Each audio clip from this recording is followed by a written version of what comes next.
Green line media प्रालीद्वारा सञ्चालित छोटो समयमै लोकप्रिय बन्न सफल टेलिभिजन श्रव्य दृश्य क्षेत्रमा विगत 15 वर्षदेखि कार्यरत सञ्चारकर्मीहरूद्वारा सञ्चालित आभास टेलिभिजन, आफ्नोपनको आभास। गाडी छ भने चोकमा पार्किङ छ, यता पनि पार्किङ छ। मोटरसाइकल चाहिँ एक लेयरमा राख्नु होला, अझै भिडभाड बढ्दैछ। आफ्नो सवारी साधन चाहिँ एक लाइन।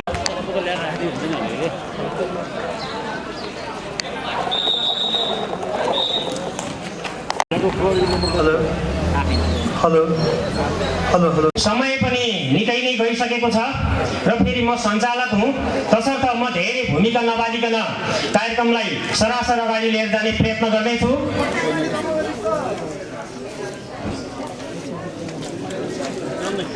महिला नेत्री सूर्य वन्दना हमाललाई आसन ग्रहणका निमित्त म अनुरोध गर्दछु।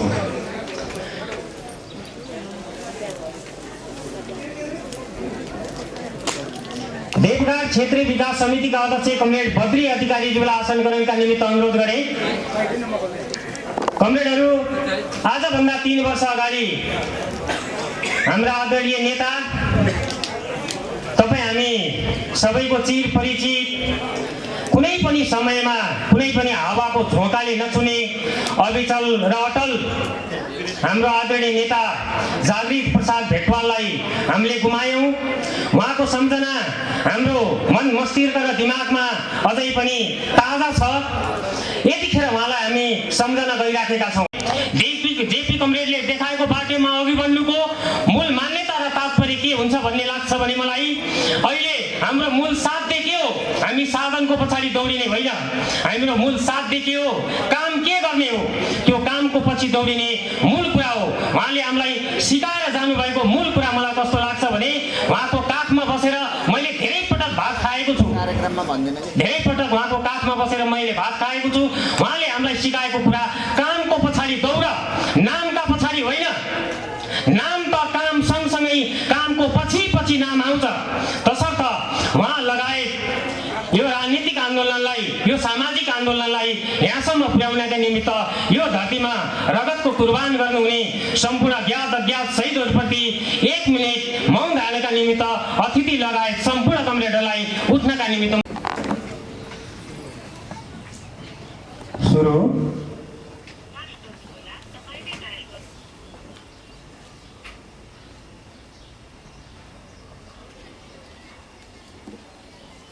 अतिथि आसन ग्रहणका निमित्त निमन्त्रणा गरे कमरेड बाबुराम खरेल,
आदरणीय नेताप्रति भावपूर्ण श्रद्धाञ्जली हुँदै गर्छ।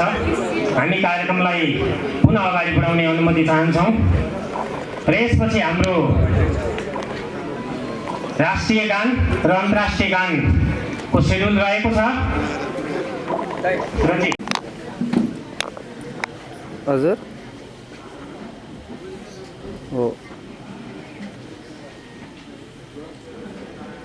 हो दाइ पहिला राष्ट्रिय गान है।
दिनका निमित्त हाम्रो पार्टीका बागमती प्रदेशका सदस्य तथा राप्ती नगर प्रमुख कमरेड प्रभा बरालज्यूलाई विनम्रतापूर्वक अनुरोध गर्दछु। को स्मृति साथै हामी जनताका प्रतिनिधिहरूलाई प्रशिक्षण कार्यक्रम, यी दुईटा कार्यक्रमको बीचमा आज कार्यक्रम गर्दैछौँ। यो कार्यक्रमका अध्यक्ष कमरेड, प्रमुख अतिथि, नेपाल सरकारका परराष्ट्र मन्त्री, नेपाल कम्युनिस्ट पार्टी एमालेका केन्द्रीय नेता कमरेड र सबै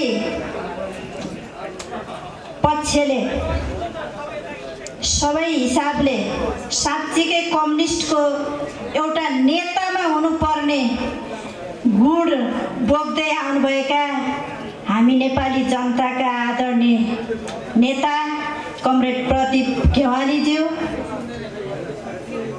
त्यस्तै मञ्चमा रहनुभएका नेपाल कम्युनिस्ट पार्टी एमालेका केन्द्रीय कमिटीका सम्पूर्ण आदरणीय कमरेडहरू, त्यस्तै नेपाल कम्युनिस्ट पार्टी एमाले बागमती प्रदेशका अध्यक्ष कमरेड लगायत बागमती प्रदेशमा रहनुभएका सम्पूर्ण आदरणीय कमरेडहरू, त्यस्तै जिल्ला कमिटीमा रहनुभएका सम्पूर्ण आदरणीय कमरेडहरू, सम्माननीय आदरणीय सम्पूर्ण माननीय ज्यूहरू र स्थानीय तहका सम्पूर्ण आदरणीय प्रमुखज्यू, उपप्रमुखज्यूहरू, सम्पूर्ण मञ्चमा रहनुभएका जनसङ्गठनका सबै जनसङ्गठन, मैले कुनै जनसङ्गठन छोडेको छैन, जनसङ्गठनका केन्द्रीय सदस्यज्यूहरू, प्रदेश समिति कमिटीका आदरणीय सदस्यज्यूहरू र स्थानीय तहका सबै हाम्रा 98वटा वडामा नेपाल कम्युनिस्ट पार्टी एमालेबाट विजय सूर्य चिन्ह लिएर विजय हुनुभएका सबै वडा अध्यक्षज्यूहरू, कार्यपालिका सदस्यज्यूहरू, सम्पूर्ण सदस्यज्यूहरू र आज कमरेड जेपी भेटवाललाई श्रद्धाञ्जली दिन र यो प्रशिक्षण कार्यक्रममा उपस्थित हुनुभएका सम्पूर्ण आदरणीय कमरेडहरूमा हार्दिक लाल सलाम गर्न चाहन्छु, अभिवादन गर्न चाहन्छु। सर्वप्रथम म कमरेड जेपी भेटवाल प्रति हार्दिक श्रद्धाञ्जली अर्पण गर्न चाहन्छु र आज हाम्रो यो दुईटा कार्यक्रमको महत्त्वलाई बुझेर यसमा जसरी पनि पुग्नुपर्छ भनेर यहाँ उपस्थित हुनुभएको छ, प्रमुख अतिथिज्यू उपस्थित हुनुभएको छ, यो प्रदेशका मुख्यमन्त्रीज्यू उपस्थित हुनुभएको छ, यो प्रदेशका मन्त्रीज्यूहरू उपस्थित हुनुभएको छ, पार्टी केन्द्रीय कमिटीका आदरणीय कमरेडहरू उपस्थित हुनुभएको छ, प्रदेश कमिटीका आदरणीय कमरेडहरू सबै उपस्थित हुनुभएको छ र परिवारजनबाट उपस्थित हुनुभएको छ, आदरणीय दिदी र सबै परिवारका सदस्यहरू यहाँ उपस्थित हुनुभएको छ र सबै हामी यहाँ उपस्थित हुनुभएका सम्पूर्ण प्रमुख अतिथि लगायत सम्पूर्ण अतिथिज्यूहरू, यहाँ उपस्थित हुनुभएका सम्पूर्ण महानुभावहरूलाई म हार्दिक स्वागत गर्न चाहन्छु। आज हामी कमरेड जेपी भेटवाललाई सम्झिरहँदा वास्तवमा जेपी कमरेड जनताका प्रतिनिधि कस्तो हुनुपर्छ भनेर प्रश्न सोध्यो भने जेपी भेटवाल जस्तो हुनुपर्छ भनेर भन्नुपर्छ। जहाँ जनतालाई आपत पर्छ, जहाँ जनतालाई विपद पर्छ, जहाँ जनता रोइरहेको छ, जहाँ जनतालाई पीडा परेको हुन्छ, त्यहाँ जेपी भेटवाल कमरेड पुगेको हुनुहुन्थ्यो। त्यसो भएर कस्तो जनप्रतिनिधि हुनुपर्छ भन्दा जहाँ जनतालाई दुःख परेको छ, जहाँ अप्ठ्यारो परेको छ, जहाँ बाढीले बगाउन लागेको छ, जहाँ पहिरोले चाहिँ मान्छेलाई चाहिँ धकेलिरहेको छ,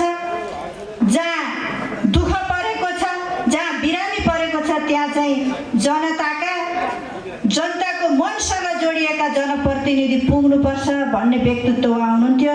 त्यसबाट हामी जनप्रतिनिधिहरूले आज श्रद्धाञ्जली दिइरहँदा, उहाँलाई सम्झिरहँदा हामीले के प्रतिबद्धता जारी गर्छौँ भने हामी कुनै पनि जनताको हित विपरीतका, जनताका लागि गर्न नहुने कार्यहरू, कुनै पनि कार्यहरू हामी गर्ने छैनौँ र जनताका लागि सधैँ सेवा गर्नेछौँ। सकेसम्म हामीले सेवा गर्नेछौँ, राम्रा काम गर्नेछौँ, जनतासँग रुँदा सँगै रुनेछौँ, जनता हाँस्दा सँगै हाँस्नेछौँ, जनता रमाउँदा सँगै रमाउनेछौँ, जनताले दुःख पाउँदा सँगसँगै दुःख पाउनेछौँ भनेर आज उहाँलाई हामी सम्झन्छौँ। म उहाँलाई सम्झनु, सच्चा श्रद्धाञ्जली दिनु भनेको साँच्चीकै जनताको निष्ठावान जनप्रतिनिधि भएर रहनु नै हो भनेर भन्न चाहन्छु। आदरणीय नेता कमरेडहरू यहाँ आउनुभएको छ। म जनप्रतिनिधिको हिसाबले पनि थोरै कुराहरू जनप्रतिनिधि साथीहरूको तर्फबाट राख्न चाहन्छु। हामीलाई नेपाल कम्युनिस्ट पार्टी एमाले 9 महाधिवेशनबाट निर्वाचित हुनुभएका अध्यक्ष कमरेड केपी ओलीले टिकट दिएर हामी जित्यौँ। पार्टी नेपाल कम्युनिस्ट पार्टी एमाले सबै जनताले मन पराएको पार्टी। चिन्ह यस्तो चिन्ह सूर्य, घाम लाउँदा धनीका लाउने, गरिबका नलाउने हुँदैन। घाम लाउँदा सबैका बराबर लाग्छ, सबैलाई समान गर्ने, गरिब दुखी जनतालाई उत्थान गर्ने, सबैलाई प्रतिनिधित्व गर्ने त्यो चिन्ह लिएर हामी उठ्यौँ। जनताले हामीलाई खुसी भएर जिताउनु भयो, भन्नुभयो तपाईँहरूले हाम्रा हरेक कामहरूमा सघाउनुपर्छ, असल काम गर्नुपर्छ, राम्रा काम गर्नुपर्छ र हाम्रा अप्ठ्याराहरूलाई सम्बोधन गर्नुपर्छ भन्नुभयो। हामीले जनताको जुन आशा र भरोसालाई र पार्टीको निर्देशनलाई मान्दै आएका छौँ। मलाई लाग्छ चितवनका सूर्य चिन्ह लिएर उठ्नुभएका कुनै पनि जनप्रतिनिधिहरू यो नेकपा एमाले छोडेर जानुहुन्न, यो नेकपा एमाले छोडेर जानुहुन्न। सबै मेयरहरू पनि आज आउनुहुन्छ, उपमेयरहरू पनि आउनुहुन्छ।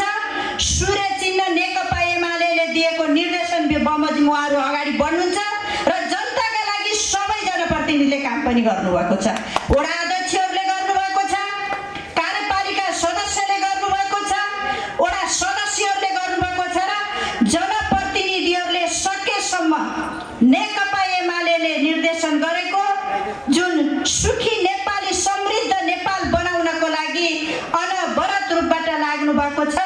त्यसो भएको हुनाले हामी जनप्रतिनिधिहरू यो नेकपा एमालेलाई जुन नेता, जुन नेतृत्व, जुन विचार राष्ट्र र राष्ट्रियता बचाउनको लागि, यो मुलुकलाई संरक्षण गर्नको लागि, यो देशलाई अगाडि बढाउनको लागि, समृद्धितर्फ अगाडि बढ्नको लागि जुन पार्टी र जुन पार्टीको नेता अध्यक्ष कमरेड केपी ओली लाग्नु भएको छ, हामीले उहाँले सही सत्य र न्यायका लागि लडिन्जेल पछि लाग्नेछौँ जनप्रतिनिधिहरू भनेर पनि म अनुरोध गर्न चाहन्छु। त्यसो भएको हुनाले हामी सबै नेकपा एमालेका जनप्रतिनिधिहरू तपाईँहरूको नेतृत्वमा छौँ, जनताको बहुदलीय जनवादको पक्षमा छौँ, केपी ओलीको पक्षमा छौँ। आदरणीय कमरेडहरू, तपाईँहरूले यो मुलुकको लागि राम्रो बाटो कोर्नुहोस्, तपाईँहरूसँग हामी सँगै छौँ भनेर हार्दिक अनुरोध गर्दै पुनः फेरि म आदरणीय प्रमुख अतिथि लगायत सम्पूर्ण उपस्थित हुनुभएका जनसमुदायलाई हार्दिक जनप्रतिनिधिहरूको तर्फबाट भन्नुभएको छ। मलाई सबै हामी चितवनवासी जनप्रतिनिधिहरूको तर्फबाट हार्दिक स्वागत गर्दै बिदा हुन्छु। हस्त नमस्कार, लाल सलाम। आमन्त्रण गर्दै गर्दा को बाबुराम खलैन भन्ने चर्चा पनि चल्यो। तपाईँहरू सबको बिचमा बागमती प्रदेशका प्रदेश समिति सदस्य तपाईँ हाम्रो नेता बाबुराम खरेललाई छोटो 2 शब्द राखिदिनु न। म यहाँ क्यासमा आमन्त्रण गर्दछु। धन्यवाद कार्यक्रम सञ्चालक शैलेश कमरेड। आजको तेस्रो स्मृति दिवस चितवनको सन्दर्भमा एउटा जननेता जेपी भेटवालको तेस्रो स्मृति दिवसको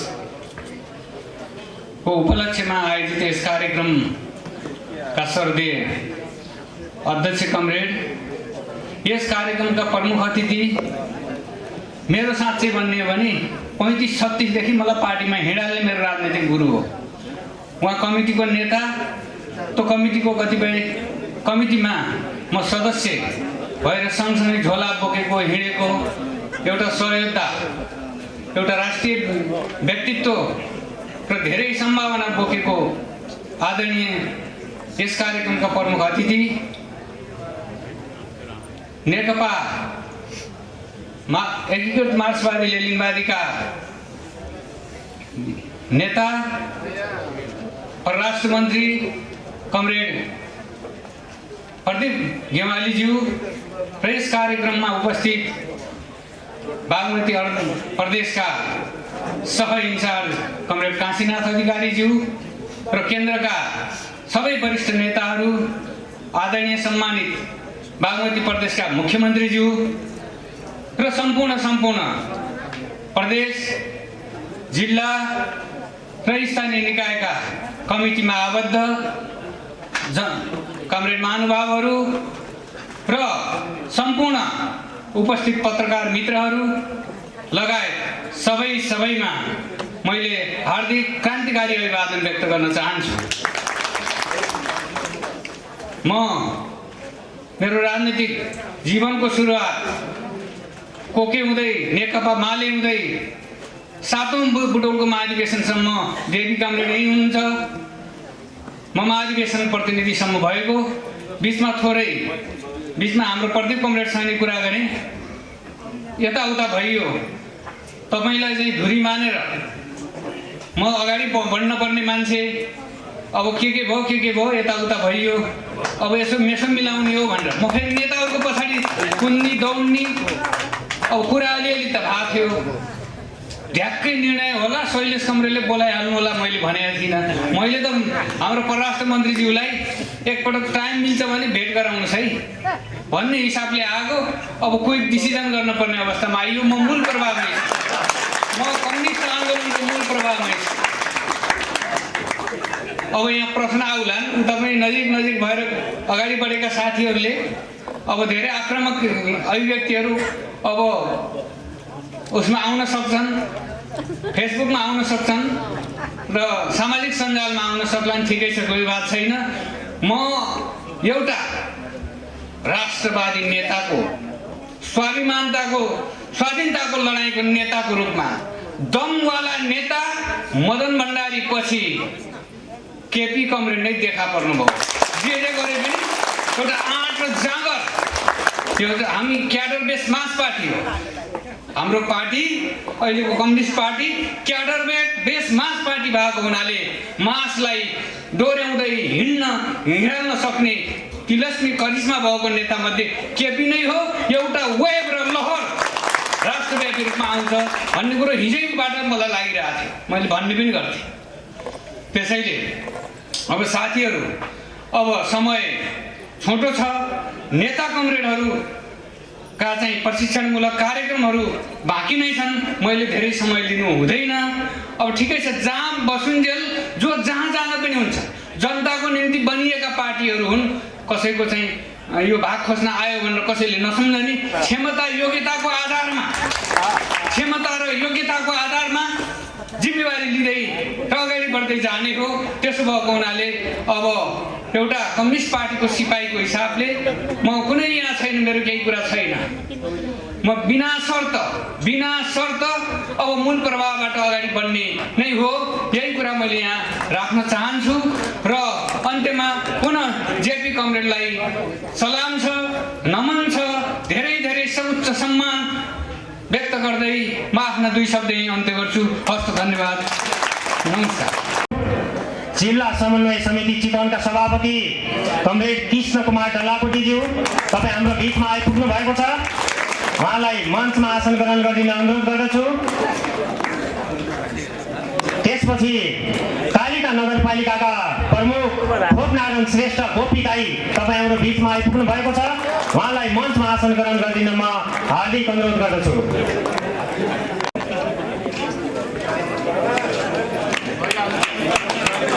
उहाँहरूलाई हामी स्वागत गरौँ। यसरी नै कमरेडहरू कार्यक्रम अगाडि बढाउने क्रममा हामी हाम्रो आदरणीय नेता जेपी भेटवालको सम्झनामा पनि छौँ। मन्तव्य राखिदिनु हुन म व्यासमा आमन्त्रण गर्दछु।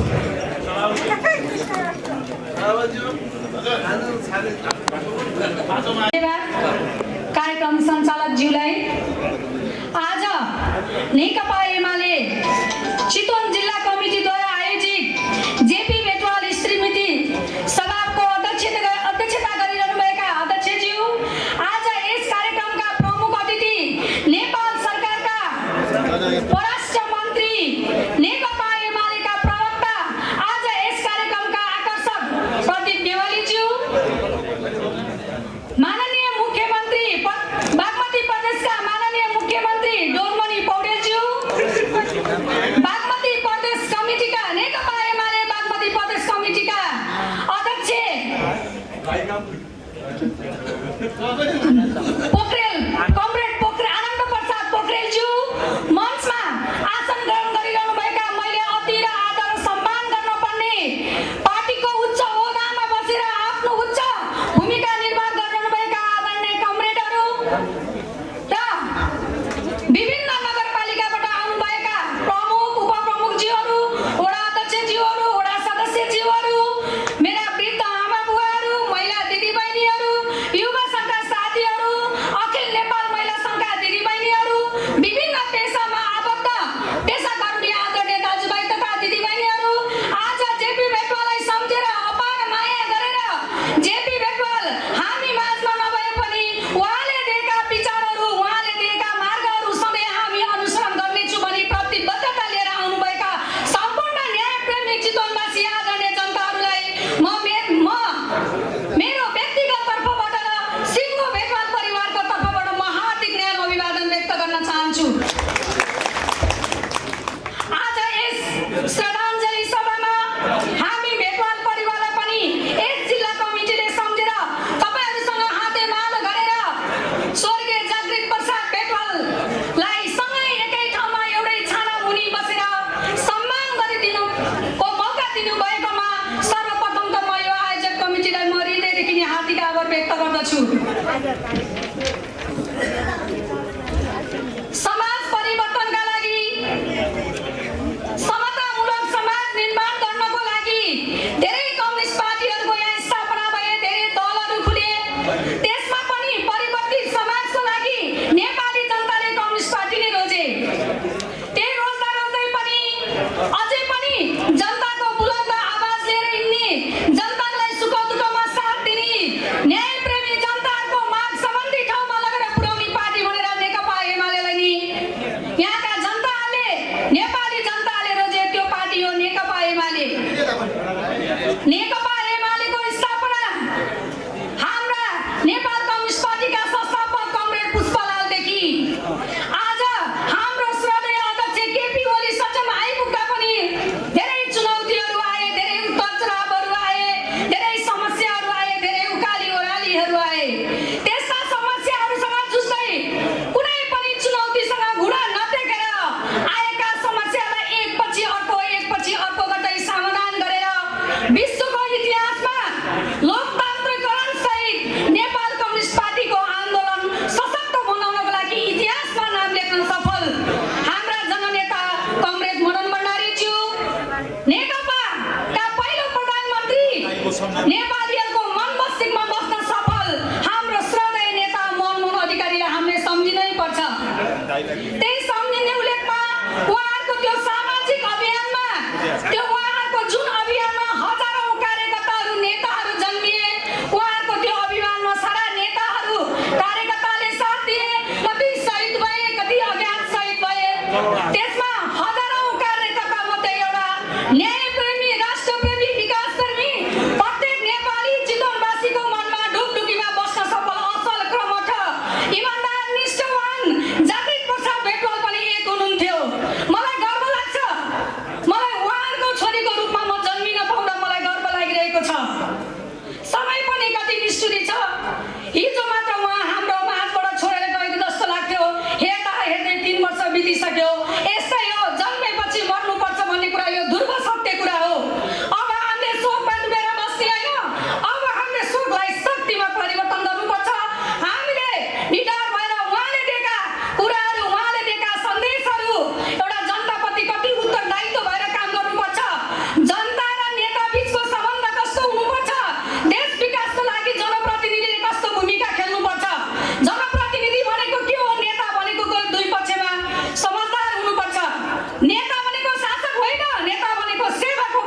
छु। त्यसमा पनि जनप्रतिनिधिहरूले पनि जनताको भावना बुझेर जनताप्रति कर्तव्यहीन भएर जनता भनेको हाम्रो सुख दुःखको साथी हो, जनताको समस्या भनेको हाम्रो समस्या हो, हाम्रो समस्या भनेको जनताको समस्या हो। जनता र नेताबीच एक आपसमा राम्रो सम्बन्ध हुनुपर्छ। जनता भनेको जनार्दन हो, जनता भयो भने नेता हुन्छ, जनता भयो भने नेता हुँदैन। यो कुरा हामीले अत्यन्त बुझ्न जरुरी छ।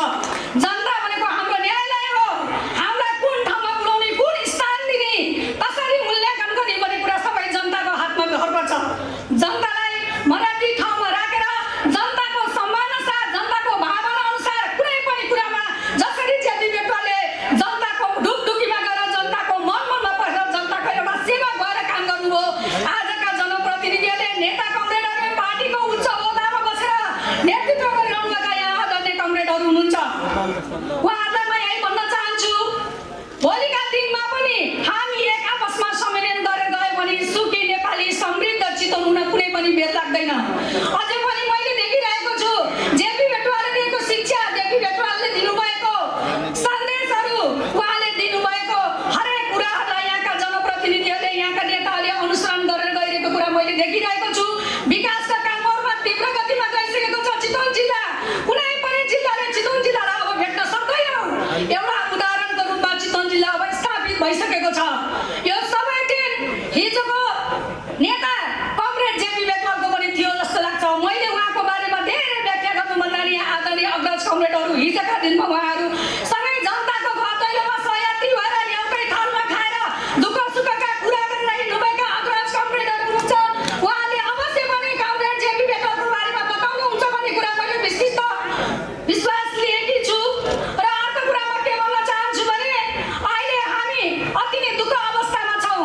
नेकपा एमालेको एउटा सुन्दर घर, जुन जनताको भविष्य कोरिएको घर, जनताको सपनाको घर, जनताको अदालत, जनताले सुख दुःखका कुरा गर्ने घर जीर्ण अवस्थामा पुगिरहेको छ।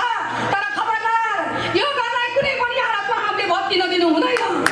यो घरमा यति त्याग, तपस्या, बलिदान छ। यहाँ हेर्नुहोस् नेताद्वय कमरेडहरू, यहाँ जनताहरूको मुहार हेर्नुहोस् तपाईँहरूले। पार्टीप्रति कति आस्था छ, कति माया छ, कति निष्ठावान छ। नेकपा एमाले भन्ने बित्तिकै उहाँहरू आफ्नो घर, तन, मन सब छोडेर पार्टीमा आफ्नो सम्पूर्ण जीवन समर्पण गरेर हिँडिरहेको भएको छ। यो ख्यालचट्टाको कुरा होइन, मान्छेको जीवनसँग, भविष्य र जीवनसँग जोडिएको कुरा छ। यसलाई हल्का रूपमा लिन हुँदैन। त्यो भत्किन लागेको घरलाई, त्यो जीर्ण अवस्थामा रहेको घरलाई अब हामी सबै ऐक्यबद्धता भएर यो घरलाई फेरि रिपेयर, मर्मत गर्नुपर्छ र सिँगार्नुपर्छ र सुख र समृद्धिको नेपाली जनताको नेकपा एमालेको समृद्ध घर बनाउनुपर्छ। म अझै पनि यहाँका चितवनवासी, मेरा अग्रज आदरणीय, मैले अति र सम्मान गर्न पर्ने मेरो आदरणीय कमरेडहरूलाई म के अनुरोध गर्दछु भने हिजोका दिनमा जे जस्तो भए पनि तिता मिठा कुराहरूलाई सबै बिर्सिएर आउनुहोस्, फर्केर आउनुहोस्, आफ्नो मूल घरमा आउनुहोस्। तपाईँहरूलाई स्वागत छ। त्यहाँ कसैले केही भन्ने वाला छैन। तपाईँहरू आफू सच्चिएर आउनुहोस्, एउटा समृद्धको घर बनाउनुहोस्। भोलि यही जनता हुन् तपाईँलाई माथि पुर्याउने पनि, तपाईँलाई निर्णायक गर्ने पनि, तलमाथि पनि, माथि बाँड्ने पनि, सबै यो निर्णायक भनेको जनता हुन्छ। यो कुरा तपाईँले अत्यन्त बुझ्नु जरुरी छ। यति भन्दै आज यस कार्यक्रममा सहयोग गर्न हुने, आज यस कार्यक्रम भव्य र सभ्यको रूपले सहयोग गर्न हुने सम्पूर्ण चितवनवासी दाजुभाइ तथा दिदीबहिनीहरूमा मेरो व्यक्तिगत तर्फबाट र सिङ्गो बेटवाल परिवारको तर्फमा हार्दिक धन्यवाद दिँदै, विशेष त चितवन जिल्ला कमिटीको अध्यक्ष लगायत सम्पूर्ण कमिटीका परिवारलाई हृदयदेखि नै हार्दिक आभार व्यक्त गर्दै हामी बेटवाल परिवार जहाँ गए पनि, जहाँ बसे पनि, जता गए पनि यो पार्टी, यो सङ्गठन शुद्धिकरण गर्नको लागि एक ढिक्का भएर ऐक्यबद्धता भएर जाने अठोटका साथ फेरि पनि पुनः धन्यवाद दिँदै तपाईँहरूको माझबाट बिदा लिन्छु। हस्त, धन्यवाद, नमस्कार। जिल्ला समन्वय समिति चितवनका प्रमुख कृष्ण प्रसाद डलाकोटीज्यूलाई, व्यासमा कृष्ण कुमार डलाकोटीज्यूलाई व्यासमा आमन्त्रण गर्दछु।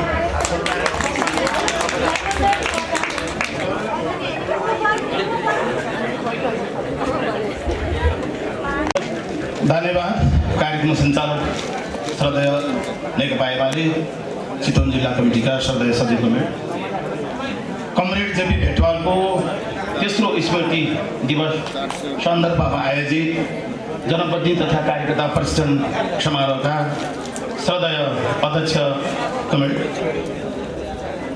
यस कार्यक्रमका प्रमुख अतिथि नेपाल कम्युनिस्ट पार्टी एमालेका स्थायी कमिटीका सदस्य एवं माननीय मन्त्रीज्यू, कार्यक्रममा उपस्थित केन्द्रीय कमिटीका सदस्य एवं प्रदेश कमिटीका श्रद्धेय अध्यक्षज्यू, अध्यक्ष कमरेड, केन्द्रीय कमिटीका सदस्य कमरेडहरू, प्रदेश सरकारका माननीय मुख्यमन्त्रीज्यू, प्रदेश सरकारका माननीय भूमि व्यवस्था कृषि तथा सहकारी मन्त्रीज्यू र कार्यक्रममा उपस्थित प्रदेश सभाका मान्यज्यूहरू, चितवन जिल्लाका स्थानीय तहका प्रमुख उपप्रमुखज्यूहरू र उपस्थित सम्पूर्ण जनप्रतिनिधि साथीहरू र नेकपा एमालेको सम्बन्ध विभिन्न तहमा रहनुभएका श्रद्धेय कमरेडहरूलाई जिल्ला समन्वय समिति चितवनको तर्फबाट म यहाँहरूलाई हार्दिक अभिवादन, क्रान्तिकारी अभिवादन व्यक्त गर्न चाहन्छु।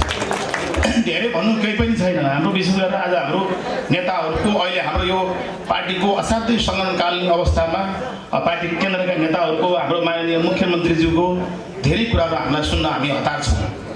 मात्र म आज विशेष गरेर हाम्रो चितवन जिल्लाको लोकप्रिय नेता र हाम्रो अभिभावक, हामी जनप्रतिनिधिहरूको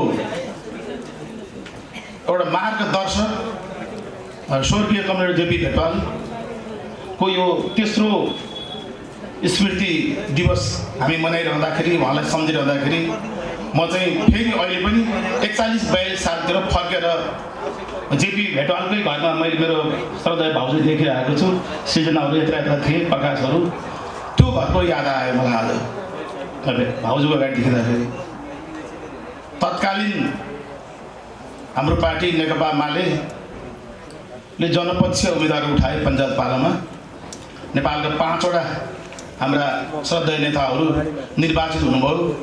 झापाबाट द्रोण आचार्य छेत्री, नोबल केमी राई, कमरेड जेपी भेटवाल, सोमनाथ प्यासी र पद्मरत्न तुलाधर। र त्यो पञ्चायती त्यो बेलाको अवस्थामा नेपालमा एउटा हलचल पैदा गर्ने एउटा ठुलो अभियन्ता, एउटा क्रान्तिकारी एउटा नेता चितवन जिल्लाको जेपी भेटवाल।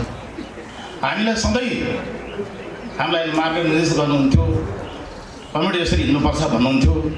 मलाई याद छ 41 सालतिर होला, राति 12 बजेतिर पुग्यौँ। हाम्रो कमरेड केदार न्यौपाने हुनुहुन्थ्यो। हामी 23 जनाको चुनाव प्रचार समिति बनाउनु भएको थियो।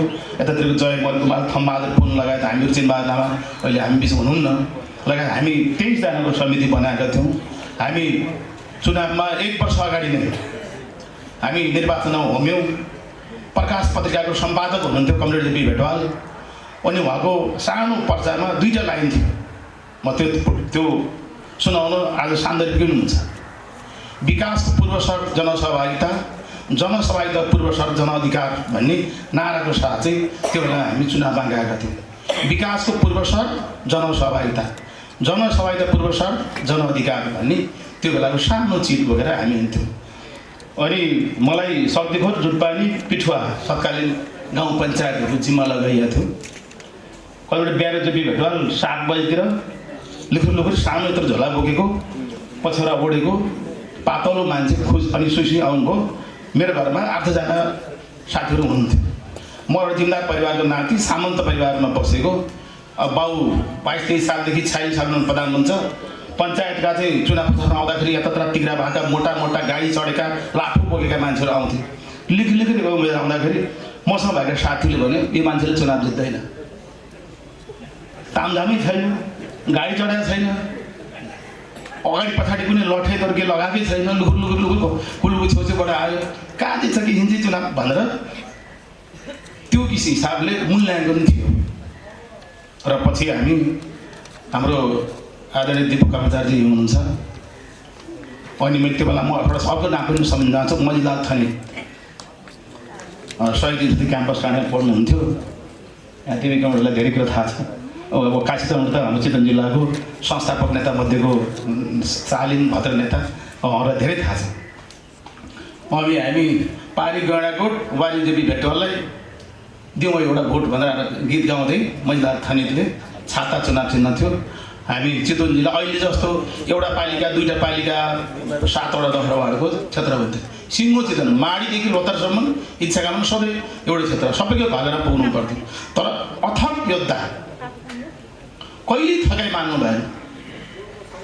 जुटपानीमा गएछ अहिले सलिम त्यहाँ जीहरू हुनुहुन्छ जुटपानीमा, हामी त्यहाँ गएर खाजा खान्थ्यौँ। खाजा खाने बेला भयो अरूले मासु चिउरा खान्थ्यौँ, झोलाबाट भटमासु चिउरा निकाल्नुभयो चौतारामा बसेर।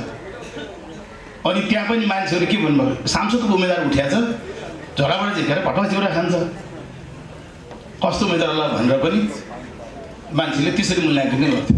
हामी सौदीमा गएर बस्यौँ बेलुका, हाम्रो मेयर साहब हुनुहुन्छ, अघि उहाँले मिति नै भन्दै हुनुहुन्थ्यो 16 गते है 40 साल होला 1 वर्ष अगाडि। अनि हामी गयौँ र त्यो शक्तिखोरबाट चाहिँ हामीले कल्पना गरे भन्दा पनि कम हामीले कल्पना पनि गरेका थियौँ। त्यति 123 मत त्यो बेलामा आएको थियो, 123। अनि सैनपुरबाट मेरै खलक मेरो बुवाहरू हाम्रो काकाहरूले 200 मत कटाइस भनिदिएको कान काट्दैन भएको थियो। हामीले 1026 मत सैनपुरबाट प्राप्त गरेका थियौँ। एवं रीतिले चितवन जिल्लामा शानदारसँग कमरेड जेपी भट्टराईले निर्वाचन जित्नुभयो र नेपालमा तहल्का मचाउनु भयो। प्रजातन्त्र निर्कुश पञ्चायतको अन्त्य र बहुदलीय प्रजातन्त्र स्थापनाको निम्ति हाम्रो यो लडाइँ भनेर लडाइँ लड्नुभयो। त्यसको परिणामस्वरूप हामीले 46 सालमा प्रजातन्त्र पनि स्थापित भयो। प्रजातन्त्र बहुदलीय प्रजातन्त्र पुगेन, हामी अहिले सङ्घीय लोकतान्त्रिक गणतन्त्र हामी स्थापना गर्न सफल भएका छौँ। र अब अहिले म 49 साल म पनि त्यसपछि जेपी उठ्नुभयो, जिताइयो, पछि फेरि मलाई पनि पार्टीले जिएम सर हुनुहुन्छ अनि तँ उठ्नुपर्छ भनेर मलाई पनि चुनाव त्यो पछि उता प्रारम्भ उठाइदिनु भयो। एउटै घरबाट बुवासँग बडा सङ्घर्ष गरेर घरमा बस्नु पनि नपाउने। अनि हाम्रो देविकाबाट काशी कमेडहरूले अब नौडीको पार्टी फलामी अनुसार चट्टानी अनुसार पार्टीको निर्देशन दायाँ बायाँ छैन। एउटै घरमा एउटै धानमा बाउली जानमा हुर्कायो, त्यही घरमा चुनाव उठ्दा कति पीडा भयो होला मलाई। मैले जिएम सर अगाडि हात जोडेर रुवाको पनि धरेर रुवाएको छ पार्टीको निर्देशन। चुनाव उठियो अनि हारियो हराइयो त्यो बेला 40 सालमा। तपाईँको त्यसपछि पञ्चायतले खेल्न थाल्यो। अनि पुलिस कस्टडियममा बसेँ म 14-15 दिन कमल भुसाल र म। अनि भेटवालजीको त्यो सङ्ग्रामी स्वभाव, क्रान्तिकारी स्वभाव, हामीलाई थुनेको खानादेखि देखि के गरेका भनेर दिनौँ आएर त्यो लागि एसपी कुमार कोइराला थर्काउनुहुन्थ्यो। अनि त्यसपछि मुद्दा लगाइयो। दीपक कर्मचार्य, कृष्ण डलागुजी, कमल भुसाल, राजेन्द्र सेठ हामीलाई चाहिँ सङ्घ संस्था नियन्त्रण ऐन अन्तर्गत हामीलाई मुद्दा लगाइयो। र बौद्ध आयो, मुद्दा बौद्ध लगाए अहिलेसम्म सायद के हुन्थ्यो, बौद्ध लगाएपछि मुद्दा खारिज भयो। अनि अहिले तपाईँको अगाडि उभिने अवसर प्राप्त भएको छ, नभए मारिदिन्थ्यो के गर्नु थाहा छैन। त्यो सङ्ग्रामी मैदानबाट हामी कमरेड जेपीको नेतृत्वमा चितवन जिल्लाका जनप्रतिनिधिहरूले म 49 सालमा चाहिँ मलाई फेरि पनि टिकट दिनुभयो, जितेँ मैले 5 वर्ष कार्यकाल। अब सफलतापूर्वक सम्पन्न गरेँ भन्नुपर्छ, अरू पार्टीले मूल्याङ्कन गर्ने कुरा हो। र जेपी भेटवालको घरमा बस्दाखेरिको अनुभवहरू अब सधैँ भाउजू हुनुहुन्छ, हामी त्यहीँ खाने त्यहीँ बस्ने गर्थ्यौँ, रातारात हिँड्थ्यौँ, जेपीलाई जितायौँ। र सधैँ चितवन जिल्लाको हरेक घर नचिनेको टोल नचिनेको कहीँ पनि थिएन दैनिक। क्यान्सर हस्पिटलमा यहाँ राख्दाखेरि एक दिन अनि मलाई टाढीबाट रायनजीले कहिले फोन गरेर एकपल्ट जेपीलाई भेट्न जानुहोस्, दाइले बोलाउनु भएको छ भन्नुभयो। मैले म मात्रै होइन, हामी सबै जानुपर्छ भनेर हामी खैरे नगरपालिकाबाट 15-20 जना भेट्न गयौँ। भाउजू हुनुहुन्थ्यो। अनि त्यहाँ गएपछि आफ्नो जीवनको प्रभाव छैन, रोगको प्रभाव छैन। कहिले रोग मलाई क्यान्सर लागेको छ, म यो रोगबाट पीडित छु, कहिले त्यो हिसाबले कहिले पनि उहाँमा त्यो मलाई रोगले मलाई म मर्छु कि मलाई रोगले केही हुन्छ कि भन्ने कहिले उहाँ त्यो चिन्ता थिएन। हामी भेट्न गयौँ, के भन्नुभयो भने एक दिनबाट त्यो फलानुको घर फलानु ठिक हुनुहुन्छ, त्यो पल्लाको बुवा ठिक हुनुहुन्छ, उतापट्टिको साइनलाई ठिक छ, पुरै त्यो टोलको मलाई आउँदैन त्यो टोलको मान्छेको नाम मलाई खरेर आएर फ्लाट ठिक छ, डिस्काउन्ट ठिक छ, सबै ठिक छ, आराम हुनुहुन्छ। ल मैले सोधे भनिदिनु होला, भाउजू हुनुहुन्छ, तपाईँ नबोल्नुहोस्, धेरै नबोल्नुहोस्, असर छोड्दिनुहोस्, केही पनि न, सबै मर्ने को छ, कोही पाएको छ, एक दिन त मर्नु नै छ, त्यो चिन्ता नगर्नुहोस् भन्नुहुन्थ्यो। यो कुरामा चाहिँ मैले गङ्गालालसँग तुलना गर्छु कि त्यो मृत्युसँग नडराउने मान्छे भनेको गङ्गालालसँग तुलना गर्नुपर्छ हामीले। गङ्गालालले फाँसी दिने बेलामा आफ्नो पिताजीले बिदा हुने बेलामा यो नसोर सरले तपाईँ त गीताको ज्ञाता हुनुहुन्छ, किन चिन्ता गर्नुहुन्छ, एक दिन त मर्नु नै छ, तर देश र जनताको लागि तपाईँको छोरो मर्दैछ गर्व गर्नुहोस् भनेर आफ्नो पिताले सम्झाएर पछि चाहिँ राणा साहेबले होइन मारे। त्यस्तै खालको त्यही चरित्रको हाम्रो कमरेड जेपी हुनुहुन्थ्यो। त्यही भएर मैले चाहिँ गङ्गालाल हुन्थ्यो, किन आफ्नो मृत्युसँग डराउनु हुन्थेन। मृत्युलाई जित्ने मेरो एउटा साहस, अदम्य साहस चाहिँ कमरेड जेपीमा थियो। त्यसले गर्दाखेरि हामीले वास्तवमा हिजो जेपीले देखाउनु भएको बाटो, जेपीको एउटा जनप्रियता र जनता बिचको घुलमिल हुने उहाँको शैलीहरू स्वभावहरू चाहिँ हामीले अनुसरण गर्नु, तब हामी असल जनप्रतिनिधि बन्न तब सक्छौँ जब हामी जेपीलाई सम्झन्छौँ र जेपीको बाटोमा हामी अगाडि बढ्यौँ भने बल्ल हामी असल जनप्रतिनिधि, जनताले चुनेको, जनताले घाममा भोट दिएर पठायो भने जनता काम गर्नु हामीलाई हो। हामीले धेरै कुरा चाहिँ जेपीबाट सिक्नुपर्ने कुराहरू तमाम छ, त्यो अनुसरण गर्नु सक्यो भने बल्ल असल सफल जनप्रतिनिधि बन्न सकिन्छ भन्ने मलाई लाग्छ।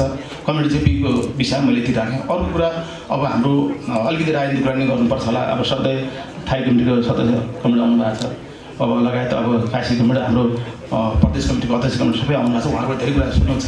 तर पनि अहिले हामी एउटा विषम परिस्थितिमा छ। म चाहिँ थोरै शब्दमा के भन्न चाहन्छु भने हामी जटिल मोडमा छौँ। हामी कसैले दम्म र घमण्डले होइन, हामी सबै कार्यकर्ताहरूले, हामी सबै समान कार्यकर्ता छौँ। नेकपा एमालेको पार्टी सदस्यहरू हामी सबैको समान अधिकार, समान हैसियत, समान हुने हो। पदको हिसाबले कोही तलमाथि होला, तर पनि हामी नेपाल कम्युनिस्ट पार्टी एमालेको पार्टी सदस्य हौँ। त्यो हिसाबले धन्यवाद। कमरेड कृष्णका उपप्रमुख कमरेड सुनिता थपेलियालाई मैले आसन ग्रहणका निमित्त हार्दिक अनुरोध गरेँ। यसै गरी परराष्ट्र मन्त्रीज्यूका स्वर्गीय सचिव तथा युवा सङ्घका केन्द्रीय सचिवालय सदस्य कमरेड खेमराज ग्याउलेलाई अतिथि आसन ग्रहणका निमित्त मैले हार्दिक अनुरोध गरेँ। अघि नै मैले आमन्त्रण गरिसकेको छु। हाम्रो आदरणीय नेता कमरेडहरू कमरेड दीपक कर्मचारीलाई मैले यहाँ देखिराखेको छु, कमरेड विष्णु हरि तिमल सिन्हालाई। अब निरन्तर म कार्यक्रमलाई सरसर्ती अगाडि बढाउन चाहन्छु।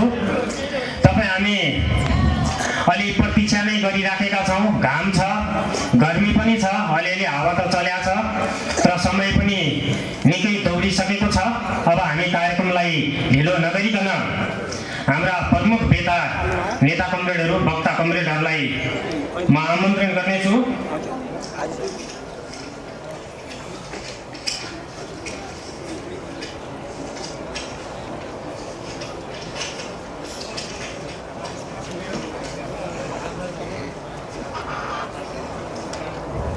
तपाईँ हामीको बिचमा उपस्थित हाम्रो पार्टीका केन्द्रीय सदस्य, बागमती प्रदेशका मुख्यमन्त्री कमरेड डोरमणिज्यूलाई,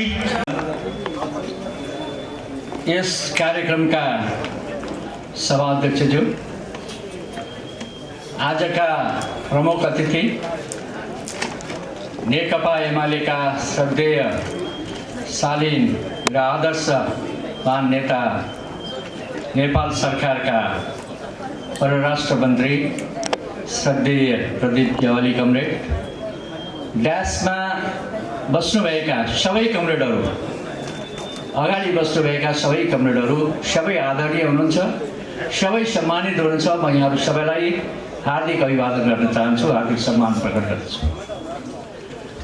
यो अलिकति मैले यहाँ विशेष प्रशिक्षण भनेर जनप्रतिनिधि साथीहरूको बाहुल्यता धेरै छ, त्यसैले आउनुपर्छ भनेर मैले अलिकति प्रशिक्षणको रूपमा यो कार्यक्रम हुने होला भन्ने ठानेको थिएँ। तर यो खुला मैदानमा यसलाई प्रशिक्षण त भन्न अलि नमिल्ला।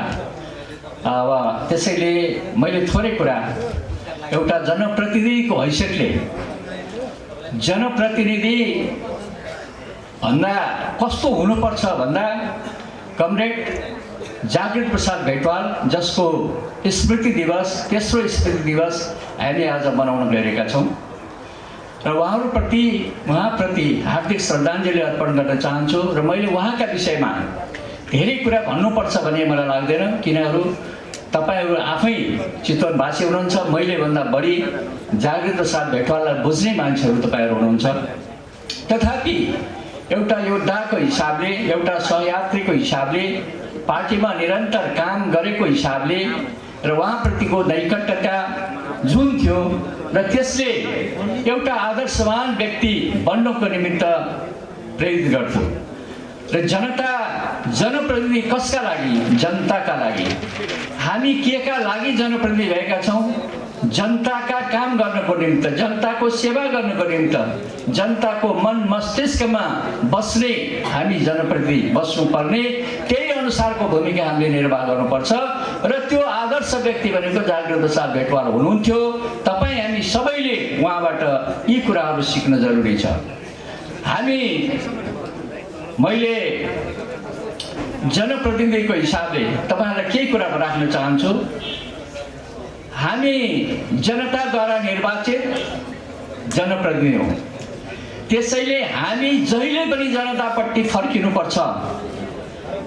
जनताबाट अलग हुने जनप्रतिनिधि बन्न सक्दैन, किनभने जनताले हामीलाई आफ्नो प्रतिनिधिको रूपमा भोट हालेर जिताएको हो नि। आफ्नो प्रतिनिधिको रूपमा जनताले भोट हालेर जिताएका हामी जनप्रतिनिधिहरू जहिले पनि हामीले जनताप्रति फर्केर काम गर्न जरुरी छ र त्यो अर्थमा हामी सबैले त्यसरी बुझ्न जरुरी छ। हामी हिजोका जनप्रतिनिधि भन्दा आजका जनप्रतिनिधिमा केही फरक छ, केही भिन्नता छ। आज हामी अधिकार सम्पन्न भएका छौँ स्थानीय तहका जनप्रतिनिधिहरू पनि। म तपाईहरुलाई भन्न चाहन्छु, हिजो जनप्रतिनिधि हुँदा एउटा निकायको रूपमा, हाम्रा युनिटका रूपमा, नेपाल सरकारको एउटा युनिटको रूपमा गाउँ विकास समिति नगरपालिकाहरू थिए भने आजका जनप्रतिनिधिहरू एउटा सरकारको प्रतिनिधित्व गर्ने अवस्थामा पुगेको छ। संविधानले नै हामीलाई सरकार बनाएको छ, 3 तहका सरकार संविधानले निर्धारण गरेको छ र त्यो 3 तहका सरकारका काम कारबाहीहरू पनि संवैधानिक व्यवस्था छ। कसले कति काम गर्ने भन्ने कुरा त्यसमा प्रश्न छ। त्यसैले हामीले बुझ्न जरुरी के छ भने हामी जनप्रतिनिधिहरू हिजोको गाविसका मान्छे होइनौँ, गाविसका प्रतिनिधि होइनौँ। आजका प्रतिनिधि पालिकाका प्रतिनिधि, एउटा सरकारका प्रतिनिधि। गाउँपालिका एउटा सरकार हो, नगरपालिका सरकार हो, त्यो सरकारका प्रतिनिधि हौँ। त्यस अर्थमा हिजोको भूमिका भन्दा आजको भूमिका हाम्रो धेरै अगाडि हुनुपर्छ। हिजोका भन्दा अधिकारका निम्ति हामी धेरै लड्यौँ, धेरै वर्ष आन्दोलन गर्यौँ र स्थानीय सरकार बलियो हुनुपर्छ, अधिकार सम्पन्न हुनुपर्छ, संवैधानिक हुनुपर्छ भनेर लड्ने एउटा व्यक्ति मध्ये म पनि पर्छु। लामो समय हामीले आन्दोलन गर्यौँ र त्यो अहिलेको संविधानले 2072 को संविधानले ती सबै कुरा प्राप्त गरेका छौँ। अब त्यो हैसियत हामीले कायम गर्ने कि नगर्ने? अहिले हामी संघीय व्यवस्थामा छौँ। तपाईँ हाम्रो कारणले संघीय व्यवस्था, यो जुन व्यवस्था छ त्यो व्यवस्थालाई स्थापित गर्ने काम भनेको जनप्रतिनिधिहरूको भूमिकाले नै हामी यसलाई स्थापित गर्न सक्छौँ। अरू कसैले गरेर हुँदैन। हाम्रा कामले, हाम्रा व्यवहारले, हाम्रा सोचले, चिन्तनले मात्र यसलाई स्थापित गर्न सकिन्छ। यो व्यवस्थालाई टिकाउने जिम्मेवारी पनि हाम्रो हो। त्यो अर्थमा पनि हामीले आफूलाई बुझ्नुपर्छ र प्रत्येक जनप्रतिनिधिका क्रियाकलाप र काम कारबाहीले यो व्यवस्थालाई बलियो बनाउने र कमजोर बनाउने काम गर्छ र त्यसैले गर्दा हरेक जनप्रतिनिधि साथीहरूले हाम्रो जिम्मेवारी र हाम्रो भूमिका अत्यन्तै महत्त्वपूर्ण छ भन्ने कुरालाई बोध गर्न जरुरी छ, त्यो बुझ्न जरुरी छ। त्यसपछि मात्रै हामी गन्तव्यमा पुग्न सक्छौँ। मैले यहाँलाई भने अहिले धेरै हाम्रा राष्ट्रिय संकल्पको रूपमा समृद्ध नेपाल र सुखी नेपालीका नारा आइरहेका छन्। नारा होइन, त्यो शाश्वत सत्य हो र हाम्रो गन्तव्य त्यही हो। त्यो अर्थमा हामीले बुझेका छौँ कि छैनौँ? अहिले 3 तहका सरकारले सबैको गन्तव्य एउटै हो। हामी फरक ढङ्गले हिँड्न खोज्यौँ भने हामी गन्तव्यमा पुग्न सक्दैनौँ। त्यसैले 3 तहका सरकारका बीचमा समन्वयबाट मात्र हामी मुलुकको निर्माण गर्न सक्छौँ र समृद्ध नेपाल र सुखी नेपालीको कल्पनालाई साकार गराउन सक्छौँ भन्ने कुरा शाश्वत सत्य हो। त्यसैले हामी जहिले पनि पनि सबै तहका सरकारको बिचमा राम्रो समन्वय गरेर सरकारका नीति र कार्यक्रमलाई सबै पक्षले लागू गर्न हाम्रो दायित्व हो। नेपाल सरकारले, संघीय सरकारले एउटा निर्णय गर्छ, प्रदेश सरकारले अर्को निर्णय गर्छ, स्थानीय तहका सरकारहरूले आफ्ना ढङ्गले निर्णय गर्दै जाने हो भने हामी गन्तव्यमा पुग्न सक्दैनौँ। एउटा पश्चिम फर्किन्छ, एउटा पूर्व फर्किन्छ, एउटा उत्तर दक्षिण, यसरी हामी गन्तव्यमा पुग्न सक्दैनौँ। हाम्रो मिसन के हो, हाम्रो गन्तव्य के हो, हामी कहाँ जान खोजिरहेका छौँ र त्यो जानको निम्ति बाटो के हो, कुन बाटोबाट जाँदा पुगिन्छ। यहाँबाट गैँडाकोट जाने भनेर हामी पूर्व लाग्यो भने निश्चित रूपमा पुग्दैन। त्यसैले गैँडाकोट जानको निम्ति गैँडाकोटकै बाटो पुग्नु पर्यो, त्यहीँ पुग्नु पर्यो अनि मात्रै हामी गन्तव्यमा पुग्न सक्छौँ। बाटो एकातिर अल्मलिएर मात्रै हुँदैन। त्यसैले त्यो अल्मलमा लाग्ने होइन, हामी सबै जनप्रतिनिधिहरूले एक मतका साथ यो मुलुकको समृद्ध नेपाल र सुखी नेपाली बनाउनको निम्ति अठोट र सङ्कल्पका साथ हामी अगाडि बढ्न जरुरी छ।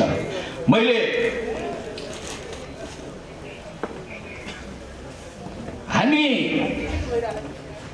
विकासका अभियन्ता हौँ, हामी विकासका अभियन्ता हौँ, विकास गर्नको निम्ति हामी हेरेका छौँ। तर विकासका व्याख्या हामीले कसरी गर्छौँ? विकासका व्याख्या अलग अलग छन्। के हो विकास पहिले बुझ्नुपर्ने जरुरी छ। विकास भनेको के हो, विकास कसका लागि हामी गर्दैछौँ, के का लागि हामी विकास गर्दैछौँ, त्यो कुरा बुझेनौँ र विकास विकास विकासका नाउँमा विकास गऱ्यौँ र त्यसको प्रतिफल प्राप्त नहुने खालका काम गऱ्यौँ भने त्यस उपलब्धिमूलक हुँदैन।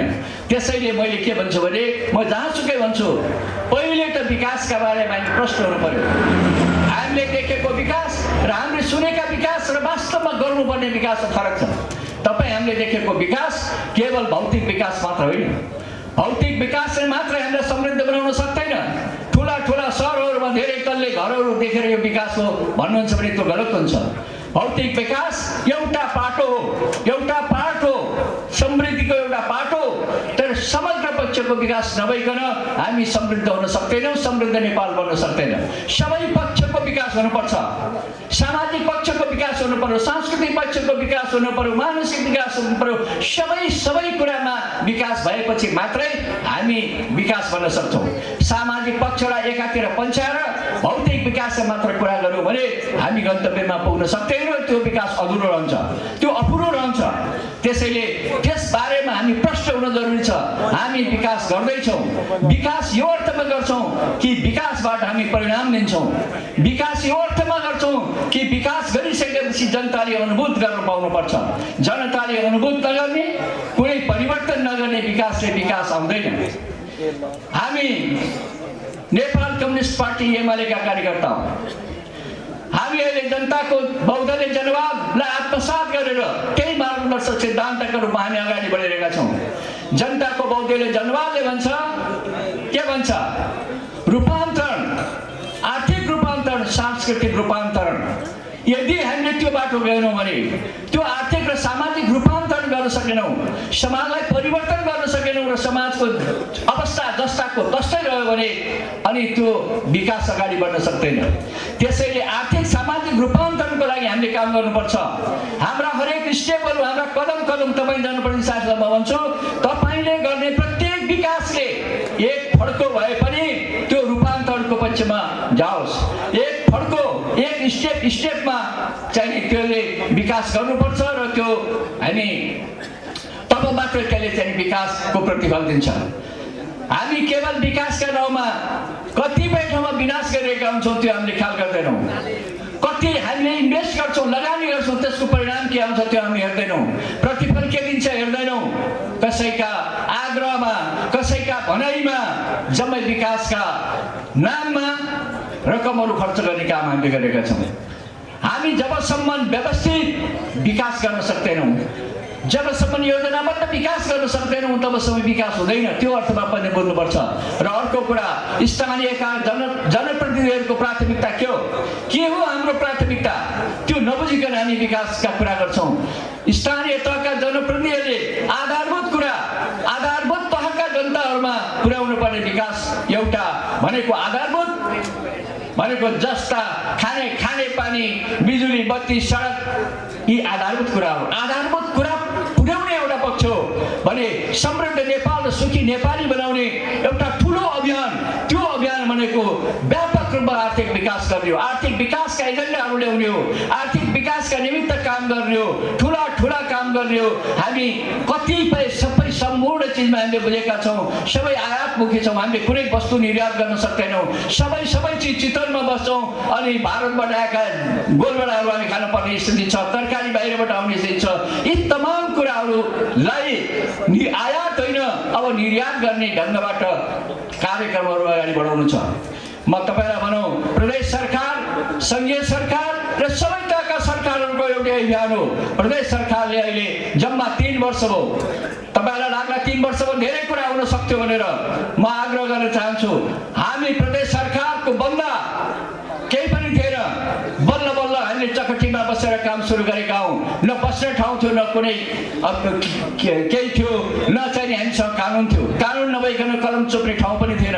कानुन निर्माणमा हामी लाग्यौँ, वर्ष दिन लाग्यो। त्यसपछि कोरोना आदि धेरै कुरा भए, धेरै कुरा छँदैछन्। तथापि म के भन्छु भने प्रदेशको सरकारले तपाईँहरूका बिचमा जे काम गरिरहेको छ, शिर ठडाएर भन्न सकिने, आँखा जुदाएर भन्न सक्ने विकासहरू हामीले गरेका छौँ, केही परिवर्तनहरू गरेका छौँ, ड्रास्टिक रूपमा उत्पादनमा वृद्धि गरेका छौँ, कृषिका क्षेत्रमा गरेका छौँ, पर्यटनका क्षेत्रमा गरेका छौँ, उद्योगका क्षेत्रमा गरेका छौँ र सामान्यतया भौतिक पूर्वाधारका क्षेत्रमा अधिकतम तपाईँ जुनसुकै जिल्लामा जानुहोस्, जुनसुकै ठाउँमा जानुहोस्, प्रदेश सरकार त्यहाँ छ, त्यहाँ उपस्थिति छ, त्यहाँ काम गरिरहेको छ। त्यसैले यो छोटो अवधिमा म भन्छु 1.5-2 वर्ष मात्रै काम गर्ने मौका हो। अब हामी इतिहास पल्टाएर हेर्ने हो भने 250 को इतिहास बोकेको सिंहदरबार छ। तपाईँहरू स्थानीय तह पनि 100 वर्षको इतिहास छ। कतिपय स्थानीय तहहरू 100 वर्ष अगाडिदेखि स्थापित भएका हुन्।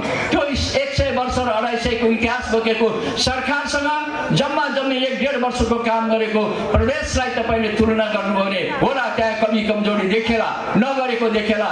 तर सत्य कुरा चाहिँ के हो भने हामीले त्यो प्रतिकूलताका बिचमा जे काम गरेका छौँ, प्रदेश सरकारले गरेका कामलाई म गौरवका साथ भन्न सक्छु कि हामीले कुनै कमी गरेका छैनौँ। र तपाईँहरूको शिर निहुरिने गरी कसैले प्रश्न गर्छ भने शिर ठाडो पारेर उसलाई जवाब दिन सक्नुहुन्छ। यहाँ कसैले पनि शिर निहुराउनु पर्ने अवस्था हामीले सिर्जना गरेका छैनौँ। त्यो अवस्थामा अहिले हामी छौँ। म धेरै कुरा गर्दिनँ, धेरै राजनीतिक कुराहरू महत्त्वपूर्ण गराउन हाम्रो सर्गीय नेता हुनुहुन्छ, उहाँले गर्नुहुनेछ। आजको बदलिएको परिस्थिति होइन, यस्ता कुराहरू उहाँले गर्नुहुन्छ। म छोटो के भन्छु भने अघि प्रभातजीले भन्नुभयो, हामी जनताका प्रतिनिधिहरू, जनताद्वारा निर्वाचित प्रतिनिधिहरू कहाँबाट हामी निर्वाचित भयौँ, हामी कुन चिन्ह लिएर निर्वाचित भयौँ। आज सूर्य चिन्हलाई अगाडि राखेर निर्वाचित हुने हामी जनप्रतिनिधिहरू आज यदा कदा यदि कतै लाग्ने प्रयत्न गर्छौँ भने त्यो सबभन्दा दुर्भाग्य हुनेछ। त्यो कुनै पनि हालतमा कसैले पनि आम जनताको आँखाबाट गिर्ने काम हुनेछ, जनताको नजरबाट तपाईँले गिर्नुहुनेछ। तपाईँलाई सूर्य चिन्हमा भोट हालेको, तपाईँले छानेका, तपाईँका जनताले दिएको भोट, आज तपाईँले त्यसलाई छोडेर अन्यत्र कतै जाने प्रयत्न गर्नुभएको छ भने त्यो गलत हुनेछ। त्यसबारे तपाईँ सचेत हुनुपर्छ, जरुरी छ। आजको राजनीतिको मूलधार नेकपा एमाले हो। नेकपा एमालेका नेता केपी शर्मा ओली हुनुहुन्छ। त्यसमा कसैले घात मान्नुपर्ने निर्धक्का साथ हामी भन्छौँ, हामी खुलेर भन्न सक्छौँ, मूलधारको राजनीति नेकपा एमाले हो र नेकपा एमालेका एक मात्र श्रद्धेय राष्ट्रवादी नेता र जननेता केपी शर्मा ओली हुनुहुन्छ। हामी उहाँकै नेतृत्वमा छौँ र उहाँकै नेतृत्वलाई अझ अगाडि बढाउन चाहन्छौँ, बढेको हेर्न चाहन्छौँ र यो मुलुकलाई समृद्धितर्फ उन्मुख भएको देश बनाउन चाहन्छौँ। मैले धेरै कुरा गरेँ भने यहाँ धेरै बाँकी हुनुहुन्छ। अब मैले भनिराख्नु जरुरी पनि छैन, किनभने मैले अहिलेको मुलुकमा 3 वर्ष यो सरकार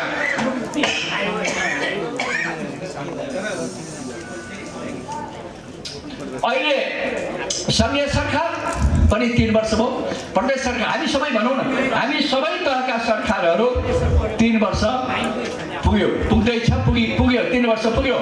यो 3 वर्षको बिचमा गरेको विकास, सङ्घीय सरकारले गरेका कामहरू, किताबहरू ठाउँ बेला बेलामा निक्लेका छन्। 3 वर्ष सङ्घीय सरकारका 3 वर्ष भन्ने एउटा किताब छ, अरू धेरै पटक निक्लिसकेका छन्, हामीले अध्ययन गर्न जरुरी छ। प्रदेश सरकारका 3 वर्ष भनेर निकालेको छ, त्यो पनि हामीले पढ्न जरुरी छ। तपाईँहरूले पनि प्रत्येक गाउँपालिका, प्रत्येक नगरपालिकाले आफ्ना क्षेत्रमा गर्नुभएका कामहरूलाई जनताका बिचमा पुर्याउन जरुरी छ।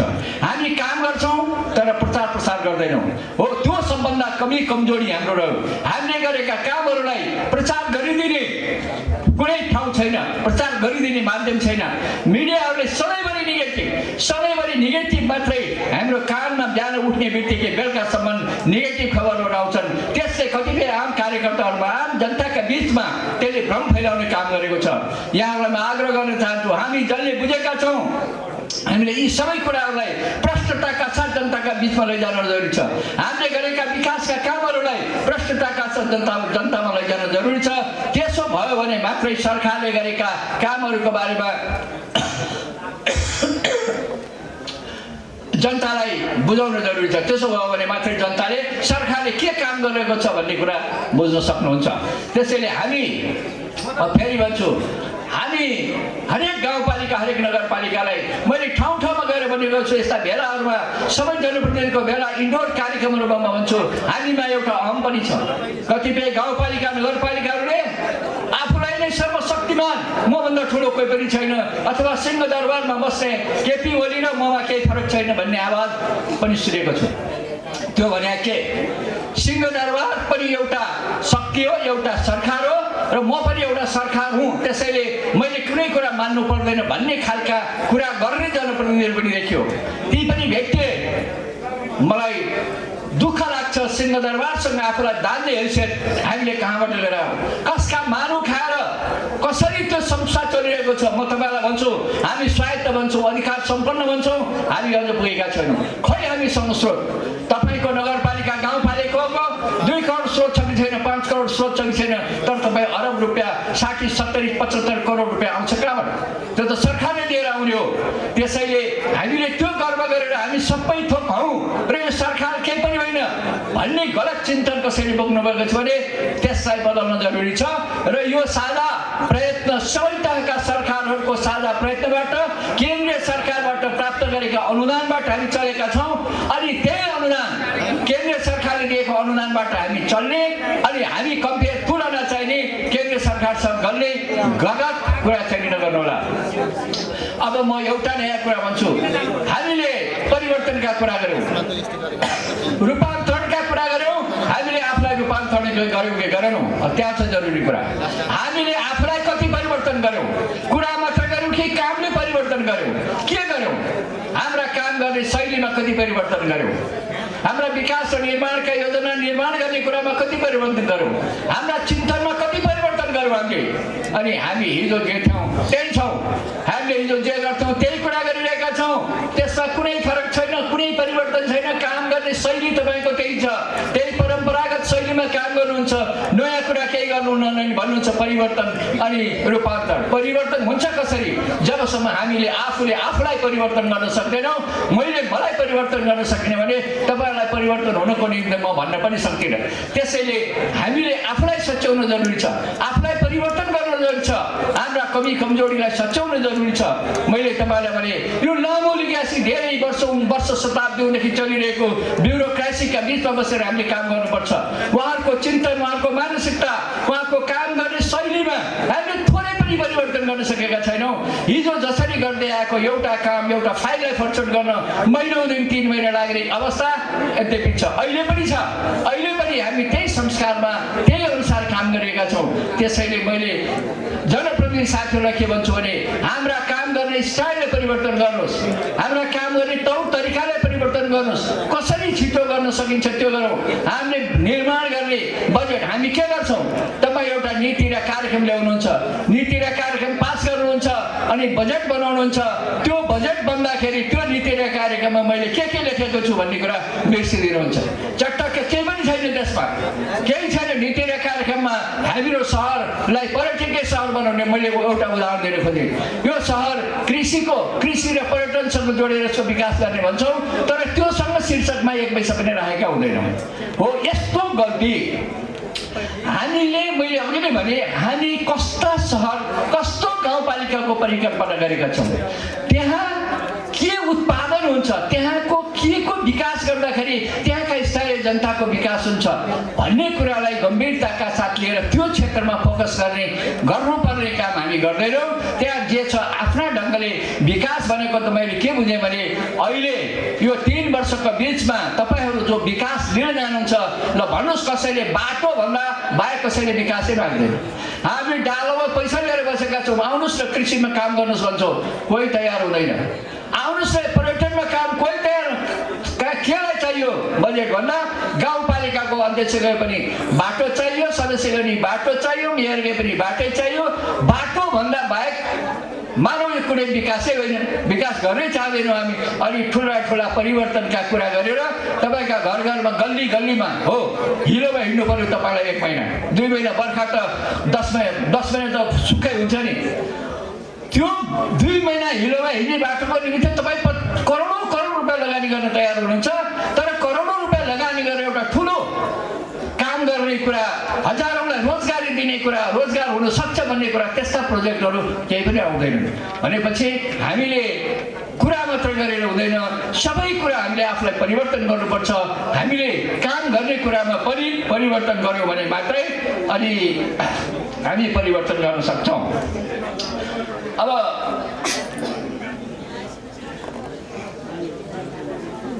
मैले अन्त्यमा के भन्छु भने समय पनि छैन। यो तपाईँहरू जनप्रतिनिधिहरू मात्रैको इन्डोर भेला होइन, बसेर म सबै ठाउँमा एकपटक मैले तपाईँहरूलाई अलिक सिरियसली कुरा गर्न उठाउन चाहेको छु। सिरियसली अब किनभने हाम्रो समय गइसकेको छ, 3 वर्ष गइसक्यो, फेरि बजेट बनाउने बेला आइसक्यो तपाईँहरू। फेरि अब बन्ने बजेट पनि त्यही ढङ्गले बनाउने भने हामी जहाँका तै हुन्छौँ। तपाईँले 5 वर्षमा के गर्नुभयो?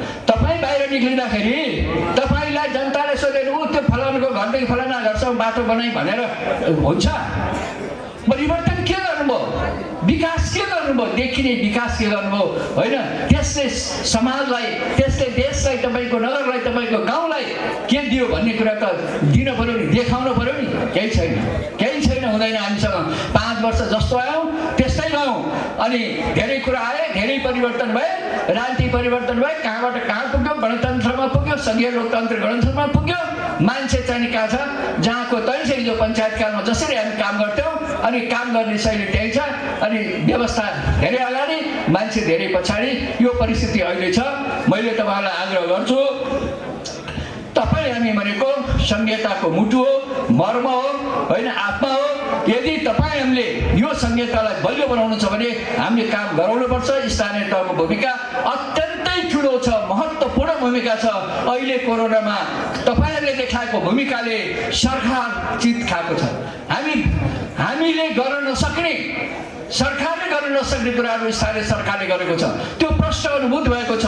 हो, यस्ता कामहरू गर्नुहोस् जसले सरकारका आँखा पनि तपाईँहरूप्रति परुन् र उहाँहरूको इमान्दारिता, तपाईँको क्रियाशीलता, मेहनत हैन ले गर्दाखेरि कोरोना जस्तो, कोभिड जस्तोलाई पनि हामीले परास्त गर्यौँ नि। हो, तपाईँहरूको क्रियाशीलताले गरेको यस्ता अभियानहरू हामीले चलाउन जरुरी छ र कामहरू धेरै गर्नु छ।